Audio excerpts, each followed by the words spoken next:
En el antiguo Egipto, los hebreos construyen monumentos bajo un sol implacable. Cada vez que muestran signos de fatiga, los capataces responden con látigos. Pero a pesar de su sufrimiento, cantan con esperanza, rogando a su Dios por liberación y un futuro en la tierra prometida. Un terrible día, los soldados egipcios reciben órdenes de eliminar a todo bebé varón hebreo, ya que temen que en el futuro puedan desafiar su dominio. Pero Jacobed, una madre hebrea valiente, rechaza este destino. Huye al río con sus hijos Miriam y Aarón, dejando a su bebé en una cesta en el agua, esperando que el río lo lleve hacia un futuro mejor. Miriam observa desde la orilla cómo la cesta, enfrentándose a cocodrilos, hipopótamos y barcos, llega milagrosamente al palacio del faraón. La reina Tuya, que paseaba con su hijo Ramsés, queda asombrada al encontrar al bebé. Con amor instantáneo, decide adoptarlo, nombrándolo Moisés. Años después, Ramsés y Moisés, ahora jóvenes, disfrutan de una relación de hermanos cercana y juguetona. Durante una carrera de carros en la ciudad, Moisés desafía a Ramsés, iniciando una lucha por la delantera. Sin embargo, su diversión rápidamente se torna en desastre. Arrasan mercados, asustan a los ciudadanos y en un giro imprudente destruyen un templo, derramando una montaña de arena. El faraón, enfurecido, los reprende duramente. Los llama insensatos y destructivos, lamentando que en lugar de ayudar a construir su gran imperio, solo causan problemas. Sin embargo, Moisés asume la culpa, admitiendo que fue él quien animó a Ramsés a la imprudente carrera. El faraón recuerda a Ramsés su responsabilidad de honrar las antiguas tradiciones y su destino inevitable como el próximo faraón. Ramsés argumenta que un templo dañado no puede borrar siglos de historia, pero el faraón estalla, afirmando que un eslabón débil puede poner en peligro su poderosa dinastía. La reina interviene, calmando los ánimos. El faraón cede y permite que Ramsés se retire. Ramsés se retira enfadado. Moisés pregunta al faraón por qué es tan severo con Ramsés. El faraón le explica que Moisés no entendería la inmensa presión de llevar la corona que Ramsés heredará, una carga que debe aprender a soportar. Moisés sugiere que Ramsés solo busca la aprobación de su padre y cree firmemente en que cumplirá con las expectativas si el faraón le da la oportunidad. El faraón contemplativo permite a Moisés retirarse, no sin antes recordarles sobre el banquete esa noche. Más tarde, Ramsés comparte con Moisés su frustración por las duras palabras de su padre, preguntándose por qué siempre terminan problemas cuando Moisés es quien inicia las travesuras. Moisés responde con una sonrisa, señalando que Ramsés se preocupa demasiado, a lo que Ramsés replica que Moisés parece no preocuparse en absoluto. Y cuando Moisés menciona que están llegando tarde al banquete, Ramsés entra en pánico, temiendo la ira de su padre. Moisés, siempre el tranquilizador, le asegura que pueden entrar discretamente sin ser notados, pero al pasar por detrás de una cortina son recibidos con un estruendoso aplauso. La reina se acerca y le susurra a Ramsés que ha sido nombrado príncipe regente, ahora encargado de supervisar todos los templos, y le sugiere que vaya a agradecer a su padre. Moisés propone al faraón que sería apropiado que los sacerdotes rindan homenaje a Ramsés en su nuevo rol. El faraón asiente y los sacerdotes presentan una ofrenda especial, una hermosa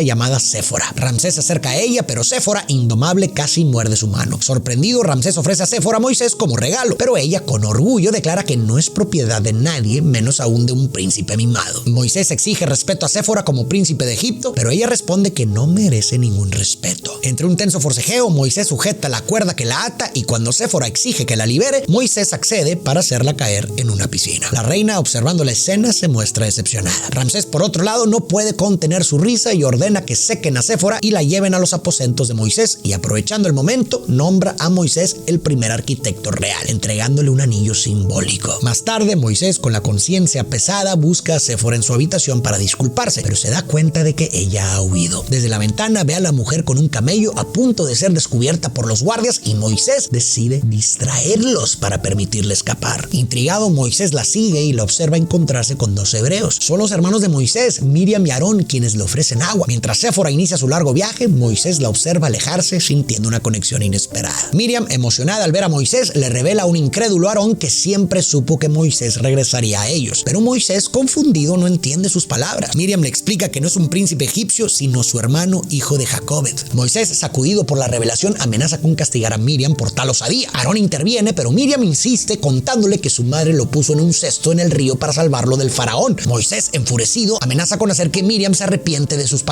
Pero entonces Miriam comienza a cantar una canción que su madre le cantaba a Moisés de bebé, y al escucharla algo se despierta en su interior y precipitadamente regresa al palacio. Moisés lucha con su identidad desmoronándose. Todo lo que creía saber, todo lo que deseaba ser, ¿era acaso una mentira? Siempre se había visto como un príncipe soberano de Egipto, parte de una familia poderosa, inmerso en la rica historia grabada en los muros del palacio. Moisés entonces cae en un sueño plagado de pesadillas del pasado. Visualiza al faraón ordenando la muerte de los bebés hebreos y ve a su madre Jacobed y sus hermanos superando obstáculos para salvarle, dejándolo finalmente a la deriva en el río. Moisés despierta abruptamente y corre hacia los murales del palacio buscando respuestas en el arte, y con horror descubre que efectivamente su figura paterna, el faraón, había ordenado la matanza de los recién nacidos. El faraón se acerca e intenta justificar sus acciones hablando de la necesidad de sacrificios por el bien mayor. Moisés le implora negar haber hecho tal cosa, pero el faraón lo confirma y además lo minimiza alegando que solo eran esclavos.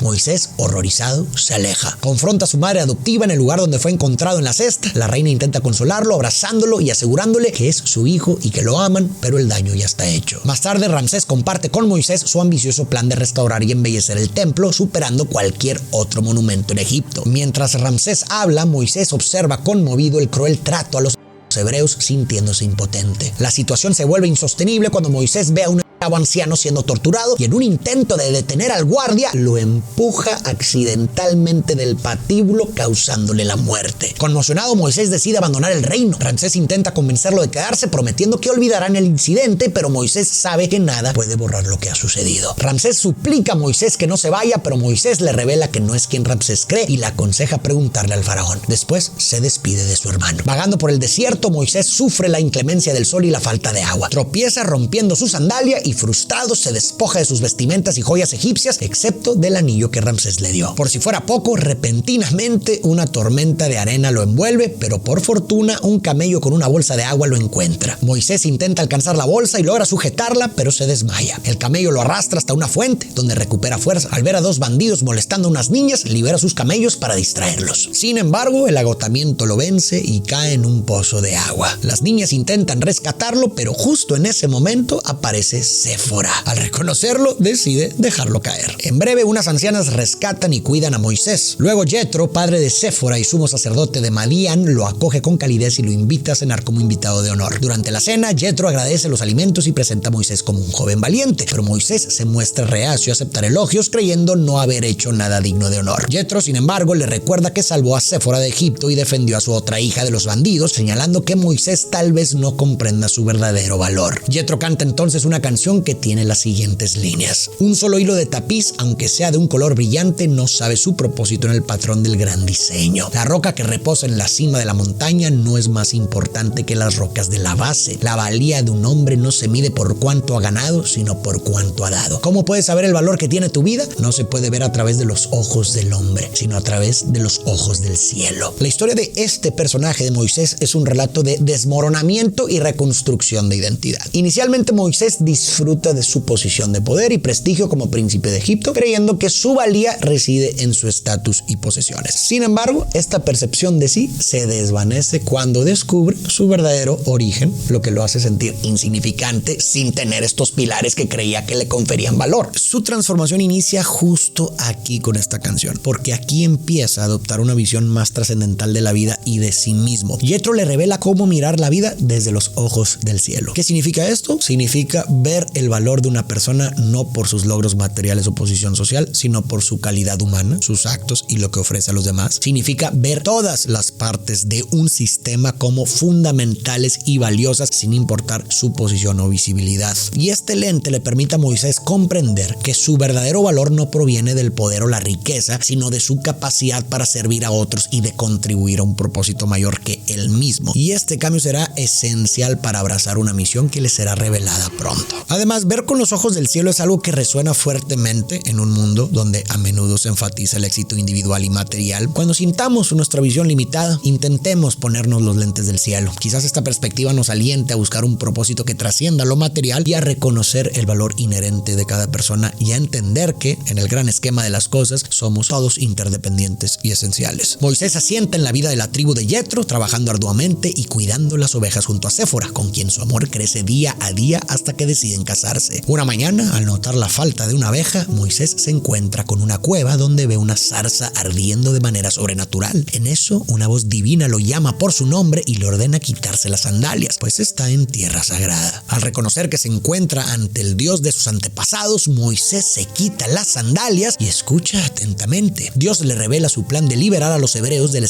en Egipto y lo elige a él como el liberador que los guiará hacia una buena tierra. Abrumado por la responsabilidad, Moisés duda de su capacidad para convencer a los hebreos y al faraón, dada su historia como príncipe egipcio. Sin embargo, Dios lo alienta a ser valiente y le promete su apoyo, incluso si el faraón se resiste, amenazando con desatar su poder sobre Egipto. Dios le entrega un bastón capaz de hacer milagros y tras asegurarle que estará con él, desaparece. Emocionado, Moisés corre de regreso con su esposa y le comparte su experiencia. Aunque inicialmente escéptica, Séfora decide acompañarlo en su misión tras entender su deseo de libertad para su pueblo. Juntos viajan a Egipto, donde encuentran a los hebreos exhaustos y desesperados. Al entrar al palacio, Moisés se enfrenta a la sorpresa de que Ramsés es ahora el faraón. Ramsés lo recibe con alegría y lo abraza, perdonando su pasado y reconociéndolo como el príncipe de Egipto. Sin embargo, Moisés, sabiendo que ya no puede volver atrás, revela a Ramsés su identidad hebrea y su misión divina de liberar a su pueblo. Ramsés está confundido, por lo que para mostrarle el poder de Dios, Moisés transforma su bastón en una serpiente. Ramsés, sorprendido, ordena a sus sacerdotes egipcios replicar el milagro y estos invocan a 2 serpientes, aunque la de Moisés devora las suyas. Después, en privado, Ramsés y Moisés discuten el destino de los esclavos. Ramsés ve en ellos un medio para construir un Egipto más grandioso que el de su padre. De hecho, en el fondo se ve una estatua de Ramsés más grande que la de su padre. Sin embargo, Moisés lo confronta señalando que su padre cometió crímenes atroces y expresa que no puede seguir escondido en el desierto mientras su pueblo sufre, devolviendo a Ramsés el anillo que le había regalado. El faraón, enfurecido y decidido a no ser un eslabón débil, ordena duplicar el trabajo de los esclavos.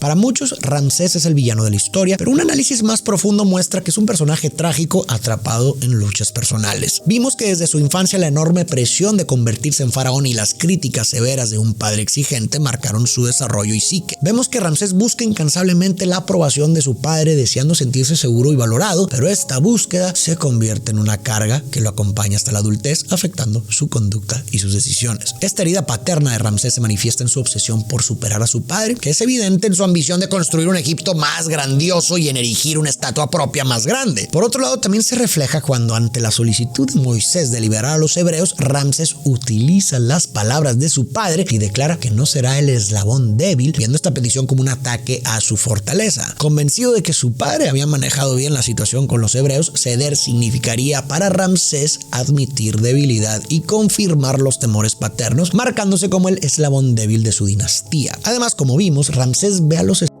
como medios esenciales para edificar y superar los logros de su padre, por lo que liberarlos simbolizaría no estar a la altura. De esta forma, su obstinación y rechazo a Moisés pueden ser en el fondo una lucha simbólica para probar su valía, dirigida tanto a su pueblo y rival como a sí mismo y al fantasma de su padre. Este resentimiento y terquedad, sin embargo, solo terminarán endureciéndole el corazón y lo llevarán a desafíos y tragedias que paradójicamente reforzarán la imagen que tanto teme. Los hebreos, frustrados y enojados por el castigo de Ramsés, reaccionan arrojando barro a Moisés. Moisés se disculpa por haberles causado más sufrimiento y trata de explicar a Aarón que solo intentó hacer lo que Dios le dijo. Aarón cuestiona la preocupación de Dios y de Moisés por los y Moisés admite que no siempre se preocupó por ellos, pero ahora, sabiendo que es hebreo, siente la responsabilidad de actuar. Miriam interviene defendiendo a Moisés y recordándole que Dios lo ha salvado varias veces y lo insta a no abandonar a su pueblo, así como Dios no lo abandonó a él. Moisés, fortalecido por las palabras de Miriam, confronta nuevamente a Ramsés exigiendo la liberación de su pueblo. Ramsés, irritado, ordena que lo capturen, pero en ese momento Dios instruye a Moisés a usar su bastón. Cuando los guardias se aproximan, Moisés sostiene su bastón sobre el río, convirtiendo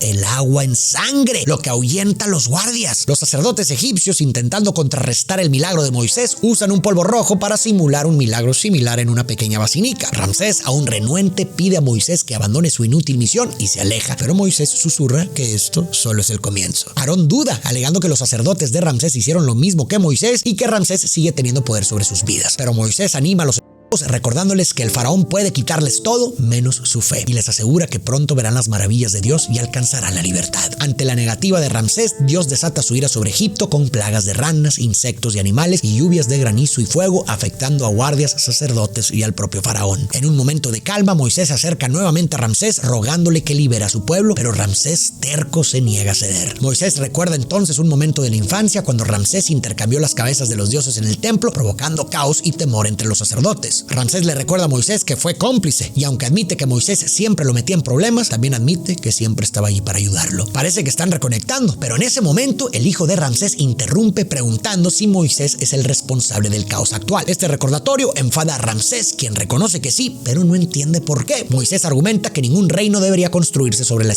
y que la terquedad de Ramsés está causando sufrimiento en Egipto. Nuevamente le pide liberar a los hebreos, prometiéndole que si lo hace se detendrán las plagas, pero Ramsés se mantiene firme en su negativa. Responde que nadie le da órdenes ni amenaza al faraón y establece que su padre supo bien cómo encargarse de los hebreos y ahora Ramsés terminará esa tarea. Entonces Moisés le advierte que algo peor está por venir. Esa noche, Dios instruye a Moisés a marcar las puertas de las casas hebreas con sangre de cordero para protegerlas, explicándole que aniquilará a todos los primogénitos de los hogares que no estuvieran marcados. Entonces un vórtice en el cielo libera un viento de luz que atraviesa Egipto, llevando a cabo la brutal matanza de los primogénitos, incluido el hijo de Ramsés. Debo confesar que la muerte de los primogénitos a manos de Dios me ha perturbado profundamente. Nos horrorizamos con la matanza de bebés hebreos al inicio, pero me pregunto, ¿por qué se justifica el acto similar hacia los niños egipcios? ¿Solo por tratarse de Dios? Personalmente dudo que esto haya sucedido literalmente como se relata. Pienso más bien que es un relato lleno de metáforas, porque con mucho respeto me resulta perturbador pensar que un ser supuestamente omnipotente y justo no tuviera otra opción que eliminar a niños inocentes. Sin embargo, lo que me inquieta aún más es anticipar los numerosos intentos de justificación que probablemente encontraré en los comentarios intentando defender un acto atroz sin siquiera tener la certeza de que esto haya sucedido literalmente. Y esto me recuerda al filósofo Zizek, quien desafía la idea de que la creencia en un Dios sea necesaria para el orden moral. Para él no es si Dios no existe, todo está permitido, sino que si Dios existe, en su nombre,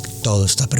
Psicológicamente esto puede entenderse en parte porque atribuir actos horribles a una voluntad divina desplaza la responsabilidad del individuo, lo que facilita su ejecución y su aceptación tanto individual como social. La historia humana está llena de atrocidades cometidas en nombre de religiones que personas interpretan a su gusto, alejándose paradójicamente de su esencia original. Y este dilema trasciende religiones específicas. Para muchos, la ideología reemplaza a Dios. Creo que es importante ser cautelosos con las justificaciones que empleamos en nombre de creencias, ya que paradójicamente esto permite que otros hagan lo mismo en nombre de las suyas. Basta un simple vistazo a la historia y al presente para darnos cuenta de los horrores que se justifican bajo creencias inflexibles. Con esta reflexión no trato de ponerme ningún credo, no, sino subrayar la necesidad de reflexionar críticamente sobre cómo nuestras creencias pueden justificar actos que de otro modo serían claramente inaceptables. Creo que cada uno de nosotros tenemos la responsabilidad de cuestionarnos y comprender el impacto de nuestras propias creencias en nuestras acciones y en el mundo, y evitar insensibilizarnos ante atrocidades. La fe y las creencias firmes no creo que deban servir de excusa para ignorar el sufrimiento ajeno ni para justificar lo injustificable. Creo que deben servir para impulsarnos a ser más empáticos y conscientes del efecto que nuestras acciones y palabras pueden tener en los demás. Devastado, Ramsés finalmente permite que Moisés y los hebreos se vayan, aunque en secreto planea algo. Moisés guía a su pueblo fuera de Egipto hacia el monte Sinaí. Sin embargo, al aproximarse al Mar Rojo, su alegría se convierte en horror al darse cuenta de que Ramsés y su ejército se aproximan rápidamente. Los egipcios están a punto de acorralarlos, pero repentinamente Dios bloquea su camino con un muro de fuego. En ese momento Moisés se acerca al mar, alza su bastón y al clavarlo en el agua, divide milagrosamente las aguas, permitiendo que los hebreos crucen. Cuando el fuego desaparece, Ramsés y su ejército los persiguen, pero las aguas se cierran sobre ellos una vez que los hebreos están a salvo. Los hebreos celebran su salvación. Moisés, con sentimientos encontrados, observa el mar y se despide de su hermano Ramsés. Sin embargo, Séfora le recuerda a Moisés la grandeza de su logro. Su pueblo es ahora libre. Finalmente, en la cumbre del monte Sinaí, Moisés recibe las tablas de piedra con los 10 mandamientos de Dios y las presenta ante su pueblo, no solo como símbolo de su alianza con Dios, sino también como los cimientos de su futuro. Más allá de su contexto histórico y religioso, el cruce del Mar Rojo puede ofrecer interpretaciones interesantes y profundas. Para mí, este episodio sirve para simbolizar el proceso de liberación de los hebreos de siglos de